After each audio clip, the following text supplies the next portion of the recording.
Pathian Paul yu thiang lim ilo ngai thangu Leviticus bung som ni chang som pathum Leviticus bung som ni chang som pathum min me chia amut buyanga mi pa amut bui chuan thil te nom tak anti ve ania ti hlum ngei turan ni an thisen mo chu an chunga om turani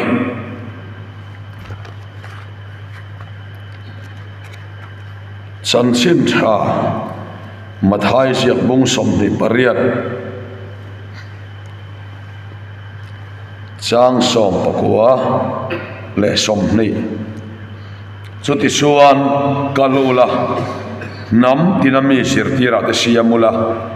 pale fa pale kharau thianim minga chon bapti sula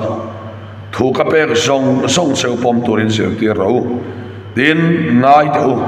ke kum khoin khover top thleng poin in hena kom selang atia rom khuami te hena tir ko pole kathon bung khat sang som ni paruk le som ni pasari chumia wang chuan pathianin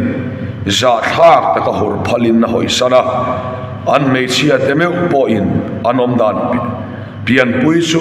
dan lo anga om turin anin ti dang lam sia mi pa te point mei che man dan pa ngai ban sana hurin anin ita mi pa le mi pa thalo takin anin tia an sual man mu tur chu an mania an muwa athu lalpan kan satan malmin som sakro se pathian nei chong cha yang lalpa kan pathian min mangai tu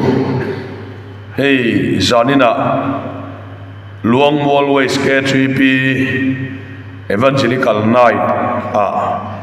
keite lul mai tu sai tori miron soma kalom le maya K3P te mammo hi ka sai lawang ti ka hlau pera zanina kan mamo kan zavaya kan cho niturin ivan ruai minon chok niam sak lela yo min khiatir lela fakla te mangin kan ne in puang to tuna hin fakla manga lalpa in puang le sel tur pain kan ngen sia I thu kan sai mang poin nang main puang se lang che ei so Krista mingin kan dile amen ne nula sindi la than pui zai turin lo so mang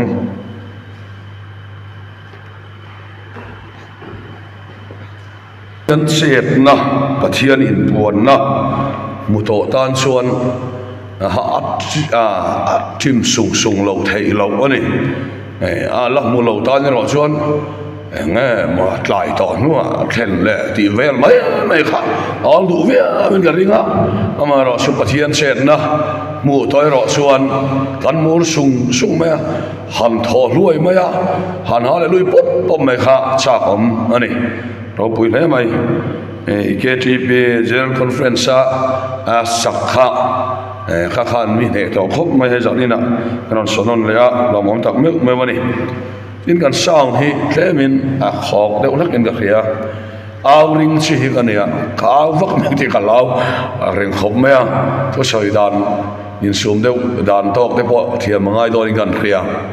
alo ti pal ani point min lo kha thiam don nia le jani na hian kan thu pui atan chuan rong bol na ti kan thang chua ka nisana khatla rong kan bola tukina khatla camping kan zawa kan hoa nisan kha san rea kamut dona karilwa enge ka soyango ti pathian nena te kan deal china kalroi sual na same soitor chungchanga amaro so hi pathian min pek nin ka kheta thutluk na tlai ka rong kal dona kan siama rong bol na ti mangin pathian thu an soidon ni rong bol na chu enge ni kan ti chuan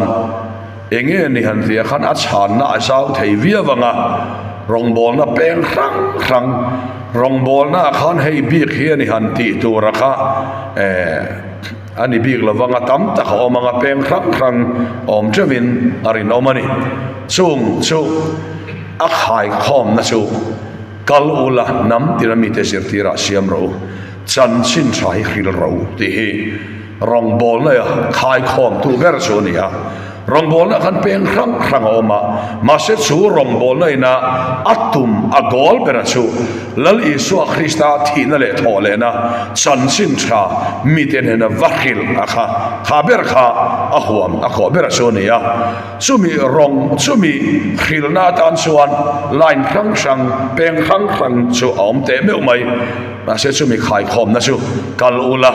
chan sin cha khil ro ti hi ani ne eng wang nge kan ti chuan lal isua thina le thole na chan sin tha hi hetia christian kan lo pianga born christian kan ti te bible christian kan ti te christian pa ngai han ni ve mai hi chuan eng ang ta ka lu nge ti hi hriat al har khop maya mana edi somthum pathuma khovel chandam to lo thia a thole to ni chumi ring tu su christian kan ni ti mai khan ol som devin avati thayani amai ro chu tuna kan soi kan ngai thak tak ang khan lali suwa Krista chan sin tha dik tak su van tir ko te poina bian cha an puan ve phak lo misual te chandam na ani a englai main mi fel chandam na ani ngai don lo wa chu chan sin tha su min akhiat chian po le asual deuh le tling lo deuh nia khiat nia piangin chan sin thai atan a hluting mai ni chu suan rong bol na po ama ti chak lo tura angai to na lama ama in thiam lo tir tu tura sualin abe nia po sutiam te tan chona lom I so hi lo thi le ti hi lo khia chu suan achak lo na khan Krista chandam na ati huzuala chuwang chuan chak lo na changa chak na siam tharin om pha thilani chutiam chan sin tha chone kan khil tur le kan puan tur hi eng wang khil tur nge kan nia tia hian chian masak agaya tekin nan chan sin tha chu ka khiat va so mai tur kan ilawa pathian thu ka khiat emo mi te mua alanga moya mi te na min fak here tura vakal mai tur kan ilawa chan sin tha polan timothea ne na misual te chandam turin Isua Krista khovela local ti arin tlak ina pom tlak em ani atia so voi ni thang hian kei misual chandam na ba khi chu en ma hi lu in ka thei lova om sia chu chandam na hian pathian hian thiam min san tir dan hi khovel thiam san tir dan ne nei nang lova khovela chuan lawyer khan adin puya au kil khan ti chuan magistrate ten an han zota cross examine te an oma ti khan an zota thiam lo changa thiam na le a thiam lo na om lo zia an perfect nuwa magistrate in thiam chan tir thelani ma sem pathianin thiam min san tira cross min sandam dan ve thunga roi chu min han kherneu neva thiam sang tlak pakhat ma hi abolo awangin Krista afa patisana awangin heti mai hian thiam sanga min buang ta ni chu su kan thiam chan na ni ti mi da khia chian chuan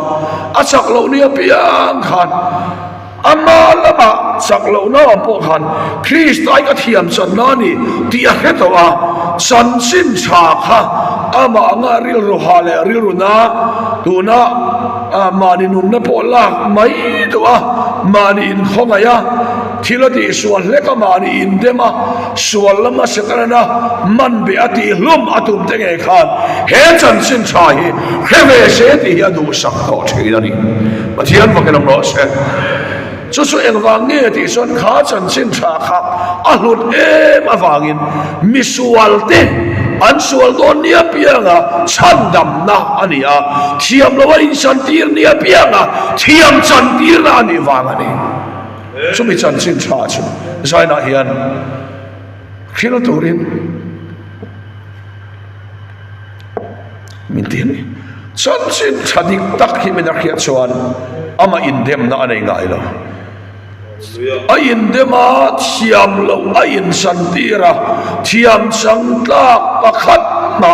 ama amu to lo wang zo kha pathianin Krista thiam santira ne ti ai mu fi atwa chuan tur ponei to lo wa sapau tu rom to lo wa indu tu rom to lo wa khongai nan waya heti mai a thiam sangtura thiam sangla khapa afel em to awanga thiam santir anilawa thiam sangla khapa pakhat ma felna nei lo wangin khomai nei Krista thiam santir kan ni zo kan ni hi rengat ila soanin sirna aniamo kan le khasirna a future plan kan na ya sutiang alo lo cham ni ya te chu huna po chuan voinia hian mani indem na le pathian ma in sit na kan nei to lawanga kan thiam chan na Krista hian min ti huai to dolani chu mi chan chin tha chu ni tuna po hian Synod Revival speaker ten kan va pui ni ahlu maya chu wang chuan chu mi chan chin tha chu khil turin lali suan min tia angai poi mo ema wang hian mi thiam te fe chuan the Great Commission an tia thupe ro pui ber an lo ti hian ani kal ula nam ti na mi te zirtira siam ro ati kha chu an ngai poi mo da na chu he chan chin tha hi min an khil thot chuan mo thara va kha dan te po hi a kan pa ram noya wa pe thela olul pa thara wi min su khat ro tia wati de uduai po ngai wa lo lali so na soya hian lali so na soya te lali suwa chan chin zol nei sa da lo soya chan chin thai so ron soi chuak le a chu ta chuan hei hi soya ni zol nei sayan riang vai te ne na chan chin tha hil tura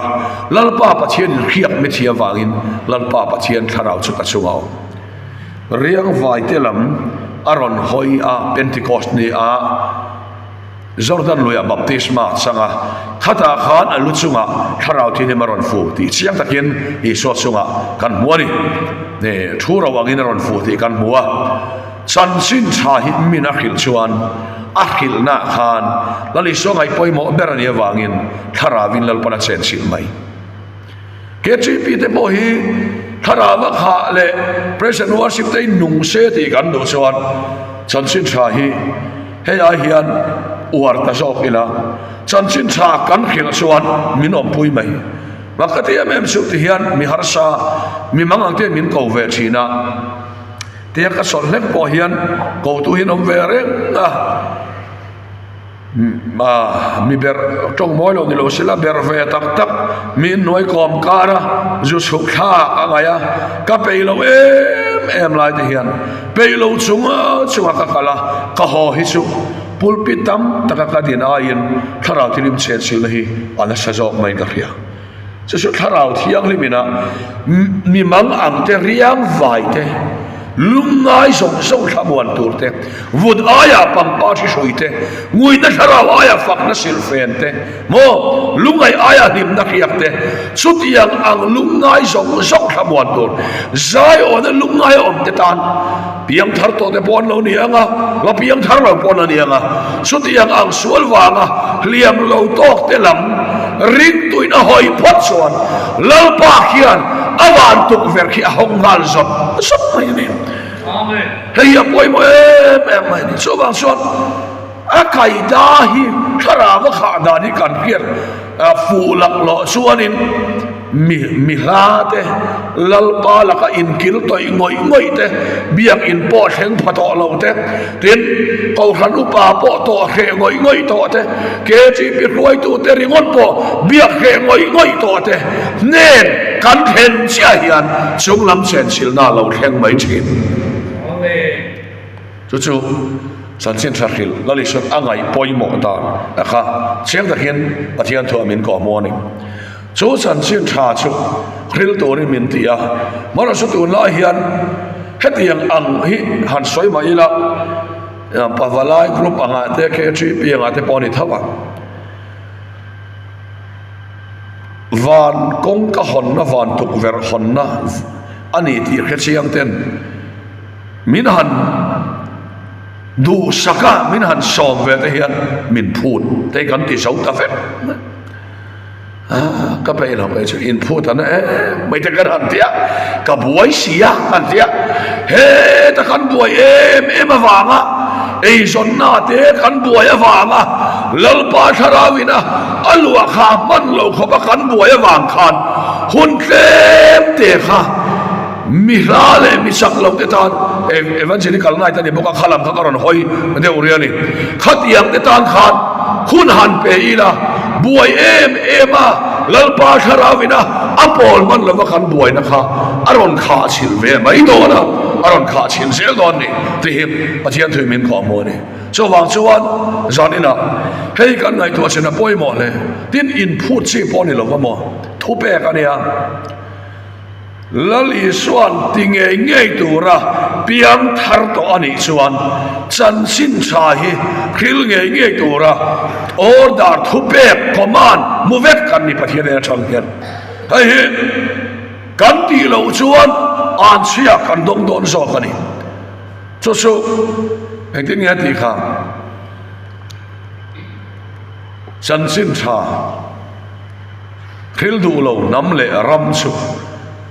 irong bol du lo nam le ram chu an la boral don tin pathian thui min ko muwa chuwang chuan helam hi kan ngai poimo a hun ta le mai in phu tang song ala lovin e mak khop me min phut ti ho hi chu e an nun bo lim thei lo lom bon lom thei lo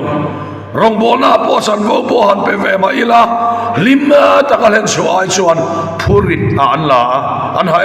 e ma nun sol nun ha da man nei lo so wa so salina hei hi chan sin cha khilapia hi an khisela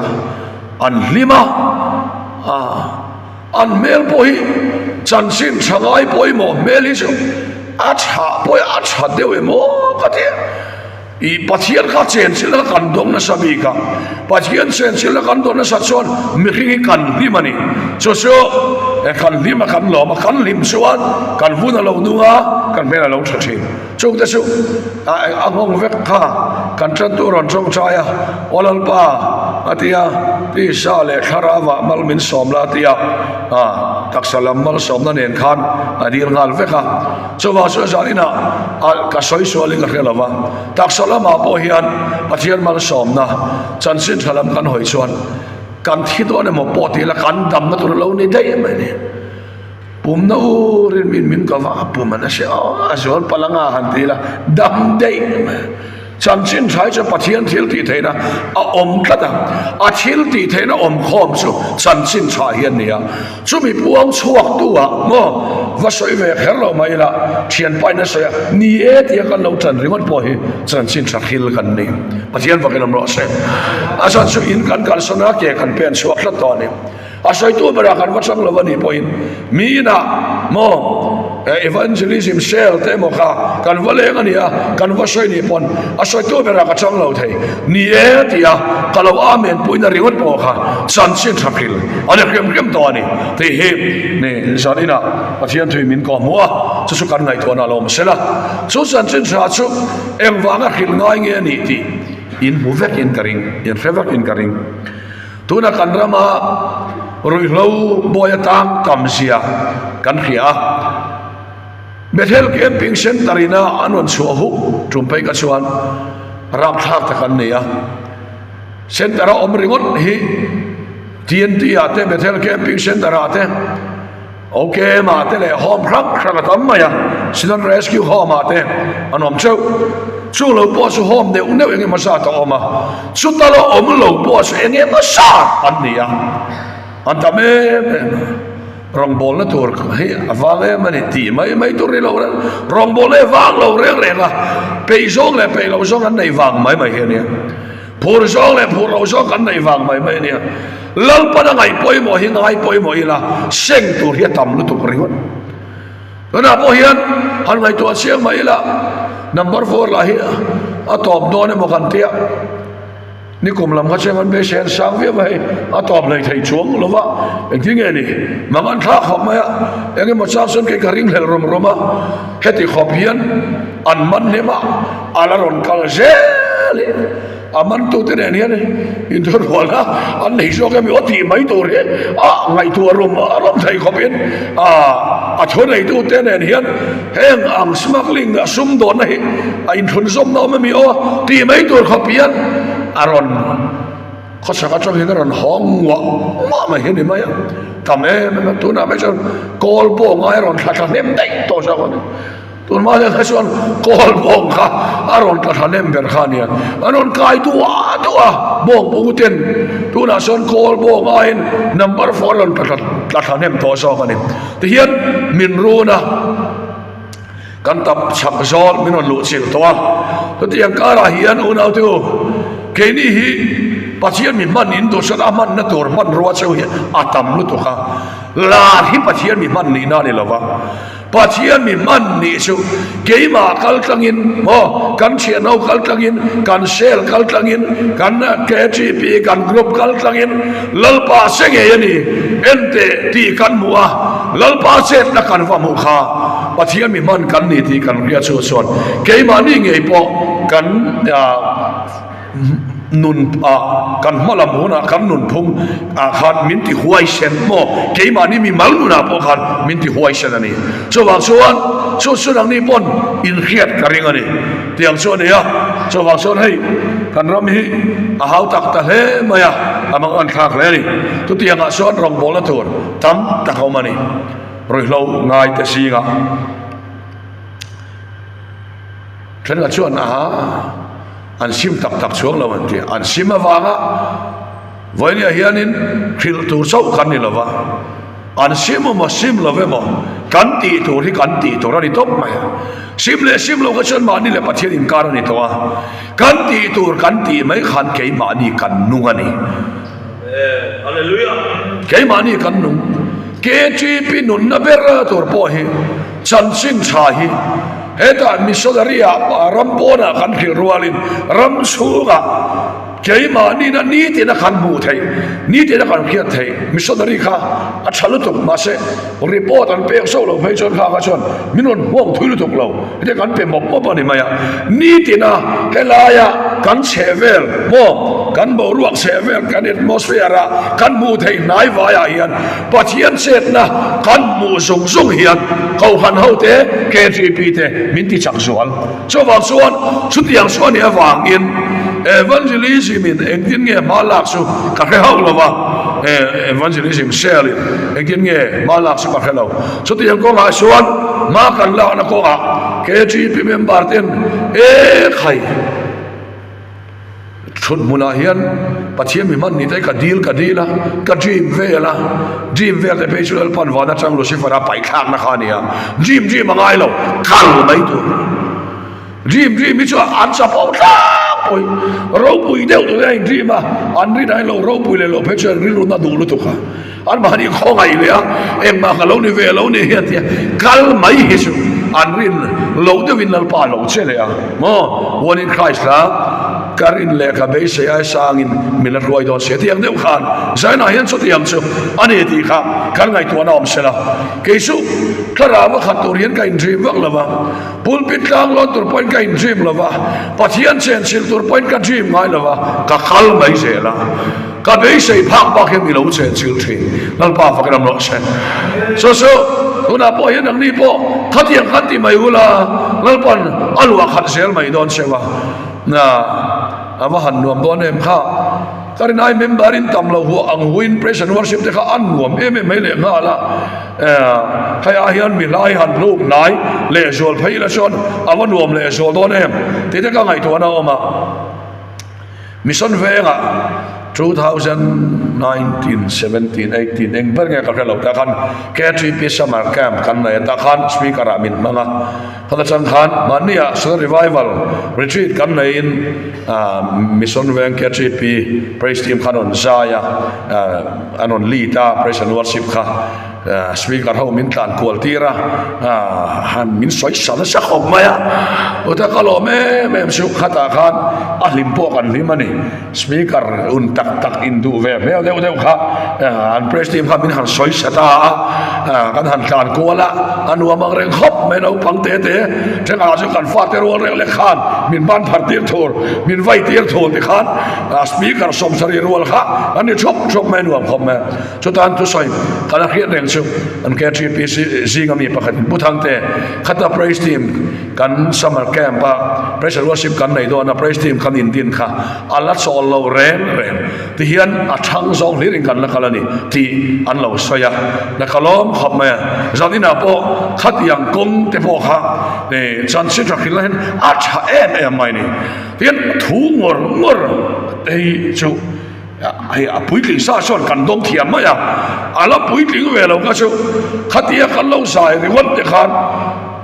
mi thulau mi apa phak to khom mi puyan thumun fau thai lo dam lo anom tiang khat praise and worship ringot po kha thu tel mi lo po khan he ta drug addict pakhat ka lo khoi lu kha ama atan first installment mo pathian chin chiana kharau zakham na chamna tan alo mang dei thei asim ngal ker lo ban ipoi lalpa po na ta lo mang thei so na ki na an ma ni kharau zakham na lalpan min da tirna alo ni dei thei ya khang te po kha awa thaem uar le so la wa thaem ti te kha karilwa alian hem do kha kan soilang ni sela tina dot le chuan hey chan chin cha khil angai mai chan angai mai chan pakhat chu western culture kam tia liberalism in khu America ram te Europe ram Christian ram masa kan ti te at hian anual cheboi maya chu singa na thil lian tak pakhat community lian te om chu gay kan ti te lesbian kan ti te ania mong ko hor kan ti mai chi te mi pa in kop mai chele in kop kan ti an chi te an rama ka me mani hey kan society hian accept lo top ringota ma se a teaching a po hi in pek mom chong lova mi zo hian kan accept lo ani ti hi chu an mani podan sian karinga hela hi zanin chu soilan ka duani andin moni a ha omania in fa ten lo oma in chu ten lo omani point mi paina mi pa kopte me che kopte hi palzam mai che ni lo heng song hi palzam mai che ni lo Leviticus mung som thum sang som mung som ni sang som pathum ka chiara khan mi pa in me chi amut pui anga mi pa amut pui chuan ti lum nge turani ati top ma pathian an chedong ani top mai ni chuwal chuan mi pa in an pui angai song khan angai zona a sexa mo a in rimot po kha khram mun tlang na thamani top in ngai dam mai chen lo khenin ngai dam mai la chung lam khen lo ngai dam don mi lo hey kan soi wara ngai he in la ya boka ngai dam don lo reng hey pathian thoi min ko mo ni so wang chuan mi pa in me sia mut pu yang an pui mi pa amut pui kha chuan ti hlum turani pathian an sian dong ani ati top maya so wang chuan tu la hen he te hi ngai a kan nei ta de mo ti mai turani ya ma khop mai hey hormone imbalance te so om ngai maya tiang chuan amaro chu khamia wang khan tun ma kan tuai te khan mi pani chuang lo re an tuai ve ni mai an tuai to an chong ne ma chong nem ni ngot te chu kan society a leng lu tu mi zo society a hian ma se chong nem ringot ni lo thấy tôi rằng lại bây giờ ăn trong đêm đủ tao lâu lên chi mà cái là sẹp bùi muốn lên khá bề muốn lên ăn quyền ít rút mày này mà khóc mày cái tiếng anh sẹp bùi chi mà dùng làm mùa mình thì nó Harvard em mà ăn fit em ringot ăn fit bao lên mi phải ta tiếng khá đi mày hao tắc đeo mày này số tiếng xuân nè số vàng xuân chung hậu chung giải là hiền nu le pa ten an thil sual an ti bok si lova ten ga pe chu zuan in lova mi angin changkang lo takidan roi buk lova enge mo party ni khuwa tak sa huan lo to kidan lem seu thaya te su mi pride a khan ngai le maya khatiang kha an ni to su ti yang su an ya wangin an nu le pa te point ngai chat lo na tura an ngai to lo rem khem mun tlak na ani ti an ngai to lo reng hei yit sual lian tak pachian poi soina asiam tu siam dan ani lo man na ani awangin an chia ania chowa son he ami te hian khrem hunan tlak lo nan am ne na mangai taka do thei tak sia thupe o sia chan sin sa kan khil angai ani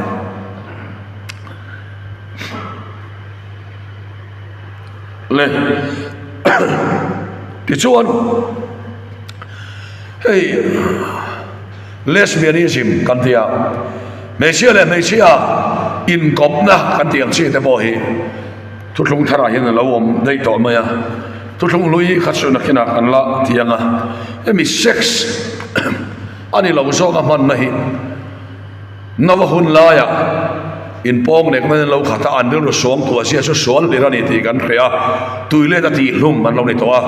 Sodom le Gomorrah a khan van tier kau chu an gender chu mi pa ni ti kan khia Bible a kan bu veka ti chuan chuta chuan van tier kau chu kha Sodom kho Clayrol te bukan itlak mai ni Clayrol di da isia kania no pang te kha van tier kau it tu ho kha amak ani o khang mi patlei rol te khan van tir ko lalpa van tir ko te kha an I ta pol turin an dilani kha pathian na thina rima meile ka ta Sodom le Gomorrah ati chiat chan alo ni le ni tin Roma kan huwa an mei chia ten an mei che om dan pa ngai thei ngilin anin I tona kan ti la ya kha ei agrik tonga chuan ti dang lamin ti kha an general thak lam pang ani lo ani agrik tong lama chuan helahi kan sia lo kanga an mei chia te me poin an om dan pian pui dan an pian pui dan chu dan lo ala om tur ai ti dang lam sia ta hian heta hian sex change kha engma lo om lo krima hemi hun lai vel hian mo khatiang anga gender in kha kha lo om lo heta soi tum tak su lesbianism mei chia in a om dan na pian pui pa ngai kha a in ti dang lama a an pui mei chia kho ngai zong kha min lo thiam lo ulam Clayrol camp hi kan nei fo a chonga chuan mak me si ko oi lo pui na inga tinge I vain hlan thei lo ve kan han tia som na kan han siama zo na kan han zo ti chu bial nu then lo nei reng me ama khop mai mai sia si khan to tiang su kan Sunday school min lo sil to a riru ha thak tak me vani nai to tak chuan mo rong bol tu hi awang ti mai sia ni lo vani kan Sunday school min lo sil to a kan KGP min lo sil to a ela tinge unau te usadina hian heti anga min lo sil rem so hian I na email mai non lo sil se I lo do mai do nem me amen I do mai mi ala wang sempu ila ngai sat nge yang kan Sunday school min lo sil to a kan ko khan min lo sila kan KGP kan pawalayan kim mai min lo sil to na khawela hian kon ko wa chu thei kan ni to lawa ko ro rong bo la ma hian ke I pen thar le ngo lalpa fa ra bo se huai takin in sang maramu KGP member tai kan do wa hi bukan buan tai ti sa le thesel ni lo le thu nei na te he khavel thim su ro re tu van bu na tharau sual mo kham Devil spirit kan ti zong kham tharau sual ho khan tu na hian ko khan chong kwa kan lau te kan fa te alu sil me kani so wa son moi mai thei kan ni to lo ti hi khia ila huai takin karo ke pe na mu he rong mo na hian a thu kan sai dal pan kan sa kan mal som ro se